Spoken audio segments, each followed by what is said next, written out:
Shalom, Yasharala. This your brother Dawada, coming back at you with this here truth again. First and foremost, I want to give all praise unto Yahweh, Bahashem, Yahweh Shai, Bahashem, Rakakodash. Double honors to the apostles and elders of Great Millstone that taught us this truth and that rule well. And salutation and much love for you, Akim, pushing this truth and sincerity on the four corners of the earth and enduring afflictions to feed and edify the elect. So I'm going to just jump into this here lesson, dealing with this here video that was sent by one of the brothers, But nevertheless, this is the spirit of Esau, man. All right, he's the son of perdition is being more and more revealed every day, man. And his his heart's desire, all right, his internal intent for you so-called Negroes, Latinos, and Native Americans. All right, so as you can see, it says hunting black people is the new thing for white people. Black people, I hope you're training to protect yourself and your families. In all actuality, this is what Esau's been doing since the beginning. All right, and we're going to grab that in the scriptures as well. But, ultimately, the only thing that's going to be able to protect you in these times that's coming up is Yahweh Bashem Yahweh Shah, man. All right. So we're going to just go ahead and jump into this here video real quick, and then we're going to jump into some scriptures. Okay. Well, and obviously this is probably like a parody or a joke type of thing. All right. But nevertheless, this is actually what these Edomites is actually doing. I did a video a couple of days ago dealing with pretty much, the same scenario. All right. But nevertheless, here's the video. Whisper TV will be here all day. We've got a good wind. It's a good morning this morning. We're hunting Negroes. We've got a creek behind us. Funny part is that these devils here, man, talking about a creek behind them, like implying Jake can't swim, right? So they're not going that way. We've got a watermelon patch in front of us. So it's a natural funnel coming down through. So we're going to sit here, maybe do a little bit of calling. Okay. Dog. What's up?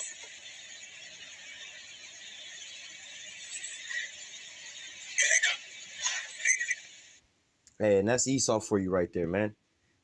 That's Esau for you. That's his intent, man. He just be sitting here playing with your ass like that, man, for real. Tell him some Negro calling, damn, dog. Nevertheless, we're going to jump into the scriptures, all right? This is Genesis chapter 25, and I'm going to jump down to, matter of fact, let me start at verse 27, all right? This is, man,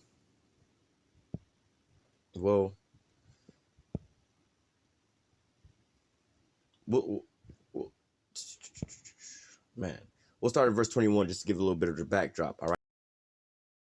21, and Isaac entreated Yahweh for his wife because she was barren, and Yahweh was entreated of him, and Rebekah his wife conceived, and the children struggled together within her, and she said, if it be so, why am I thus? And she went to inquire of Yahweh.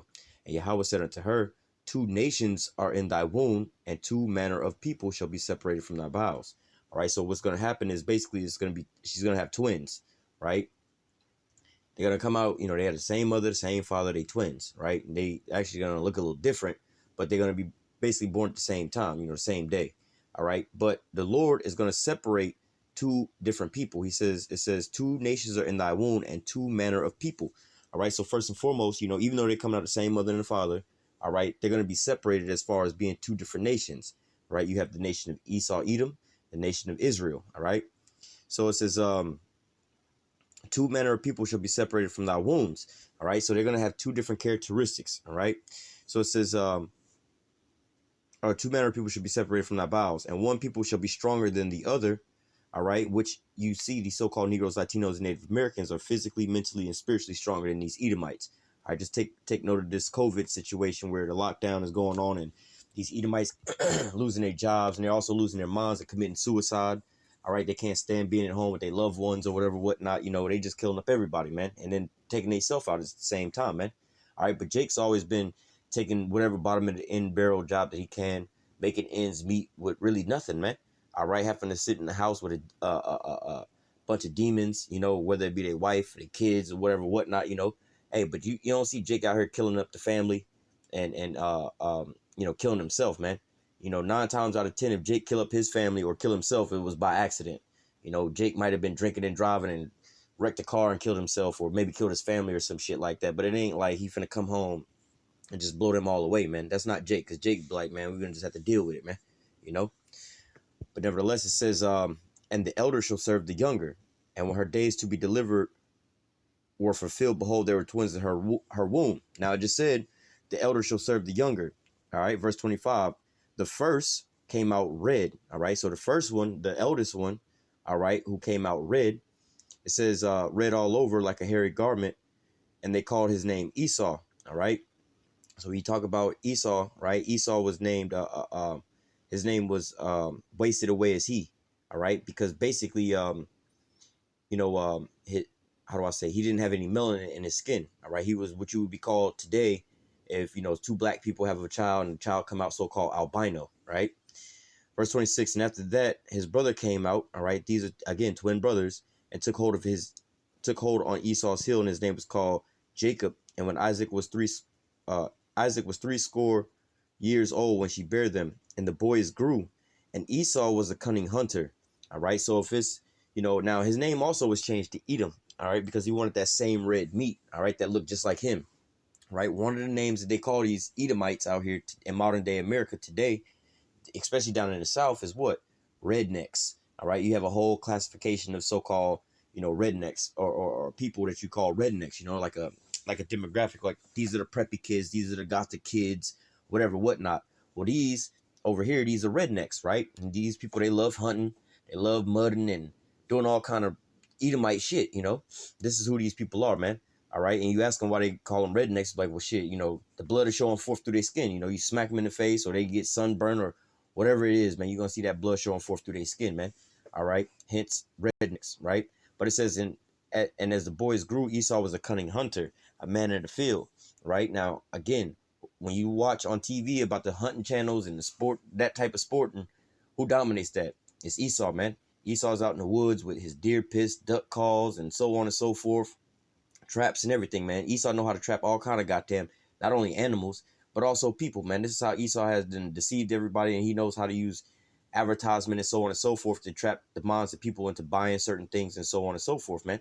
All right, he's a cunning hunter, man. He know how to sit here and examine and study certain things to know how to find his weaknesses or the things that is, that is drawn to. It says, and the boys grew, and Esau was a cunning hunter, a man of the field, and Jacob was a plain man dwelling in tents. And when you go into that word plain, it means an upright man. All right, like basically, he got morals, and he, so-called Negro. Look at so-called Negroes, Latinos, Native Americans. Even in their wickedness, there's a lot of shit that they won't do because they just know it. Nah, we ain't that ain't even right. So it says, and Isaac loved Esau because he did eat of his venison. Right. So now also going into that venison. Right. This is one thing that homeboy wound up. He goes out there and he hunts these animals or whatever, whatnot, just like today. All right. But nevertheless, the point that I wanted to grab here was the fact that he was a cunning hunter. All right. So let's go over to Genesis 27. This is Genesis 27 and verse 40, I believe it is, 40 and 41. Or 41 and 42. It says, in Esau, the so-called white man, hated Jacob, you so-called Negroes, Latinos, and Native Americans, because of the blessing wherewith his father blessed him. And Esau said in his heart, all right, so this is what his intent is, all right, what he put in his mind, what he purposed to do. The days of mourning for my father are at hand, all right, Isaac was still on his deathbed. Then will I slay my brother Jacob, all right, so this is what he has in his heart, to kill his brother Jacob, all right. And these words of Esau, her elder son, was told to Rebekah, and she sent and called Jacob, her younger son, and said unto him, behold, thy brother Esau is touching thee, does comfort himself, purposing to kill thee, all right, so Esau has it set in his mind to get off by killing you so-called Negroes, Latinos, and Native Americans. All right. This is why you see them with this. This is the foundations of so-called racism, because nobody can really get to the bottom of what racism is. Not necessarily how to define it, but what's the core foundation of it all. Why is there such a hatred between the so-called Negroes, Latinos, Native Americans, and the so-called white man? All right. Why is there such a hatred? All right. This is something spiritual, something way deeper, man. All right. So, going back into this, it says that it says the days of mourning for my father are at hand, and then will I slay my brother Jacob. All right. And then down here it says, behold, thy brother Esau is touching thee, does comfort himself, purposing to kill thee. So it's in Esau's heart to basically hunt Jake down and kill him. You know, just like you seen in that video, man. That's what he was talking about. We going hunting, we hunting Negroes or whatever, whatnot. You know, you don't ever see them making jokes and parodies about, oh, they gonna go hunt Chinese people or anything like that. We hunting Arabs, we hunting, you know, anybody else. They always make these type of things to so-called against mainly the so-called black man. All right. We're gonna go from there to the book of Jeremiah. All right, because see, they think that the Lord is gonna allow them in the midst of Jacob's trouble to let loose on Jake, man. All right, but ultimately, the tables are gonna turn, man. This Jeremiah 16:16. It says, "Behold, I will send for many fishers, saith Yahweh, and they shall fish them." All right, and that's what we out there doing right now. We're in that fisherman state, man. Are we out there fishing for the elect? We out there in the highways and the byways, calling out and teaching and preaching. The elect, they're gonna hear this here word, and they're gonna be, the word basically is gonna be the bait. We out there throwing a word out there into the water. You know what I'm saying? And when the right fish come by and see the right food, being the elect, they're gonna bite on that. All right, and that's gonna reel them into this here truth. All right. So we out there in the highways and the byways, and with these video epistles, fishing for the elect. So it says, "Behold, I will send for many fishers," and we're at that state now. Saith Yahweh, and they shall fish them, the elect. And after will I send for many hunters, and they shall hunt them from every mountain and from every hill and from out of the holes of the rocks. All right. So going into this, this is not talking about what you've seen in that video about Esau hunting Jake down. No, this is the other way around. First, the elect's out there fishing out the rest of the elect. All right. Then the Lord's going to put that spiritual power on them. You know what I'm saying? And they're going to start hunting these Edomites down. All right. These Edomites are the ones that's going to wind up being the prey at that point in time, man. All right. Because right now they preying on Jake, you so-called Negroes, Latinos, and Native Americans. But the tables are about to be turned on their ass, man. All right. So this is Isaiah chapter 13 and verse 14. "And it shall be as a chased roe, and as a sheep that no man taketh up. And they shall every man turn to his own people and flee into his own house, or into his own land. Salah. Everyone that is found shall be thrust through, and everyone that is joined unto them shall fall by the sword." So the Lord said he was first going to send for many fishers, and he was going to fish up the elect. Then he was going to send for many hunters, and they was going to hunt them from the hills, the rocks, and the holes. But nevertheless, that's them going into their little doomsday bunkers or wherever they're going to be at. But then the Lord said here, it says it shall be as a chased roe, as a sheep that no man taketh up. They shall every man turn to his own people and flee into his own land. Everyone that is found shall be thrust through, and everyone that is joined unto them shall fall by the sword. All right, so they're going to want to be hunted down. Read verse 16. "Their children also shall be dashed into pieces before their eyes, and their houses shall be spoiled, and their wives ravished." All right, see, the pride that's on Esau right now is so heavy that he don't even really see is his downfall and his demise. So he's still like, going full steam ahead. He's like, oh, well, everybody want to turn up, we can turn up too. And lo and behold, Esau does have, his blessing, his final blessing, man, that sword, man. All right, and he is going to come down with great wrath because he has but a short time. And we are going to go through Jacob's trouble, where 2/3 of you so-called Negroes, Latinos, and Native Americans are going to wind up getting mowed down, man. All right. Verse 16, "Their children also shall be dashed into pieces before their eyes. Their houses shall be spoiled, their wives ravished." All right. So when the Lord sends for his hunters, all right, because Esau's out there hunting Jake down now, but when the Lord sends for his hunters, all right, they're gonna wind up running through these damn Edomites, man. They're gonna wind up hunting them from every rock, hill, nook, and cranny, basically. Doomsday bunkers, wherever they may be at.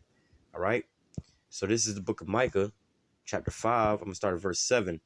All right, "And the remnant of Jacob," because 2/3 are gonna wind up being killed off, man.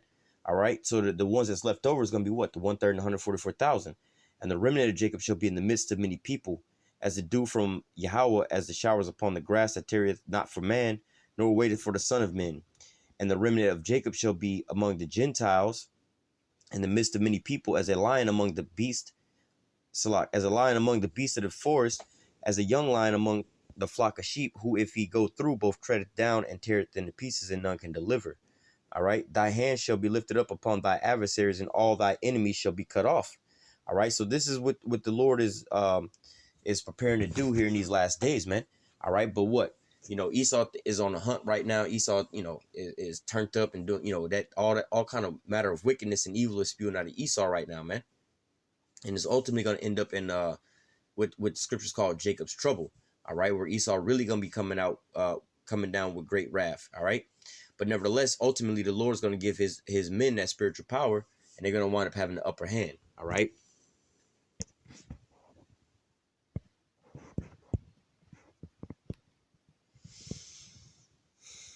Psalms 149 and verse 5. Let the saints be joyful and glory. Let them sing aloud with their upon their beds. Let the high praises of the Most High be in their mouth and a two-edged sword in their hands. And ultimately, this is what's going to be the spirit of the men of the Lord going to be in. And we can start seeing these things happen right now, because as everything is starting to collapse and shut down and everything like that, everybody else is mourning and sorrowful. But the men of the Lord, we rejoice and we happy at these things, because we know the salvation is that much more closer. All right. So it says, let the praises of the Most High be in their mouth and a two-edged sword in their hand, to execute vengeance upon the heathen and punishment upon the people. So what? The Lord's men are going to wind up executing this here judgment on these people, man. They're going to wind up going out and hunting these Edomites down, man. All right. And we're going to read the next one. Verse 8. To bind their kings. All right. This is going to be the purpose. They're going to hunt them. And what they're going to wind up doing, to bind their kings with chains and their nobles with fetters of iron. To execute upon them the judgment written, this honor have all his saints, praise ye Yahweh. All right. So what?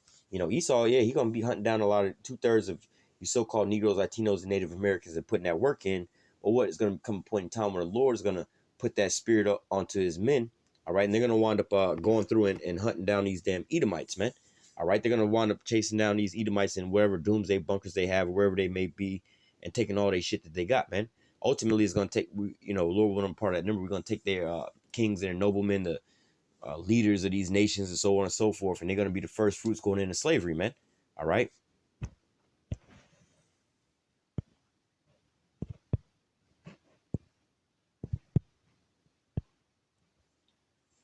Psalms 137 and 7.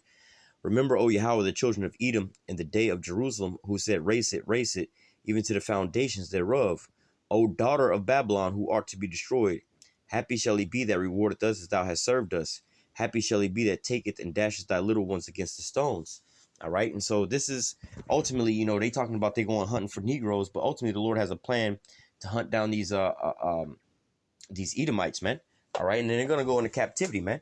All right. I can grab a lot more to go on to that, but I'll try to keep it short real quick. Let me just touch on Isaiah 60 real fast, all right?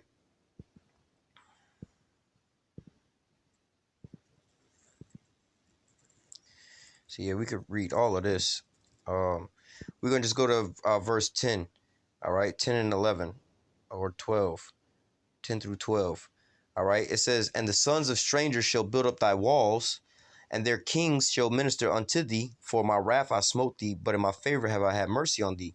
Therefore the gate shall be open continually, they shall not be shut day nor night, that men may bring unto thee the forces of the Gentiles, that their kings may be brought. All right, so in order to get these kings, what's going to happen, man? We're going to wind up, there's going to be a hunting season, man. And go out and go find out who, because the elites are going to wind up surviving this thermonuclear attack, man. All right, but what? They're going to, we're going to go out and hunt their ass down and bring them forth, man. Put their ass into captivity. All right. Verse 11. Therefore thy gate shall be open continually, they shall not be shut day nor night, that men may bring unto thee the force of the Gentiles, and their kings may be brought. For the nation and the kingdom that will not serve thee shall perish, yea, those nations shall utterly be utterly wasted. All right. Let me read verse 14 as well too. Oh man, I could read a lot of this. Verse 14. This whole chapter is beautiful because it's going into what we're going to have in the kingdom of heaven. Verse 14, the sons also of them that afflicted thee. Salak. The sons of them that also afflicted thee. The sons of them that afflicted thee shall come bending unto thee, and they that despise thee shall bow themselves down at thy soles and at thy feet, and they shall call thee the city of Yahweh, the Zion of the Holy One of Israel. All right, so what? These people going into captivity, and they're going to be bowing down unto you, serving you. All right. Verse 16. Thou shalt also suck the milk of the Gentiles, and shalt suck the breast of kings, and thou shalt know that I, Yahweh, am thy Savior and the Redeemer, the Mighty One of Jacob. All right, so look, the Lord is about to, first he's going to allow Esau to turn up on Jake, but ultimately Jake is going to get that upper hand. The elect is going to wind up hunting these damn Edomites down and putting their ass into captivity. All right, and bringing down that judgment on them. Let me go back. This is Obadiah 1 and 10. For thy violence against thy brother Jacob, shame shall cover thee. Thou shalt be cut off forever. All right, just because of, the atrocities that Esau's been doing to the so-called Negroes, Latinos, and Native Americans, man. That's supposed to be his brother, man. But then ultimately, what he wound up doing, he hated his brother, man. All right, and so this is why he's going to get this judgment that that was written. But he was ultimately created to be the wicked. All right. Ezekiel 25, I'm going to start at verse 12. Thus saith Yahweh power, because that Edom have dealt against the house of Judah by taking vengeance, and have greatly offended and revenged himself upon them. Therefore, thus saith Yahweh power, I will also stretch out my hand upon Edom, and cut off man and beast from it, and I will make it desolate from Teman, and they of Dedan shall fall by the sword. And I will lay my vengeance upon Edom by the hand of my people Israel, and they shall do in Edom according to my anger, according to my fury, and they shall know my vengeance, saith Yahweh power. So ultimately, the Lord is going to raise up his men and start hunting down the remnant of these Edomites. The ones that are out here, man. The ones that's going to be left over. All right. So look, you got these Edomites turning up in the spirit or whatever. So we hunting Negroes or whatever, whatnot, man. And man, it's going to be ultimately you have to understand was really the driving force behind all these things. You can't do anything that's not in your power or your will to do, man. All right. Just like how Jacob, the so-called Negroes, Latinos, Native Americans, let's just talk about the so-called Negroes. They're way stronger than these Edomites, way smarter, way everything, way more outnumbered them in everything. All right. So how is it that they was taken into captivity and, and these type of things happen? How did Esau wind up taking us down? Well, it was prophesied in the scriptures. All right. This was something that the Lord had ordained ultimately from the beginning. All right. But nevertheless, once the Lord take Esau out of power, because Job 9:24 says the earth was given into the hand of the wicked.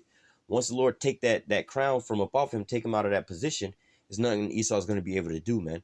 All right, he's just going to basically have to fall over and fall down, man. All right, get in line into captivity. All right, because this is his ultimate future, man, according to the scriptures. All right, so I'm going to go ahead and close out with that. Lord willing, this here lesson was edifying into the elect. Until next time, I say, call halal Yahweh, Bahashim, Yahweh Shai, Bahashim, Rakak Radash. Double honors to the apostles and the elders, of great millstone that taught us this truth and that rule well. And citation and much love for you, I can pushing this truth and sincerity on the four corners of the earth, and enduring afflictions to feed and edify the elect. Until next time, I say stay strong. Shalom.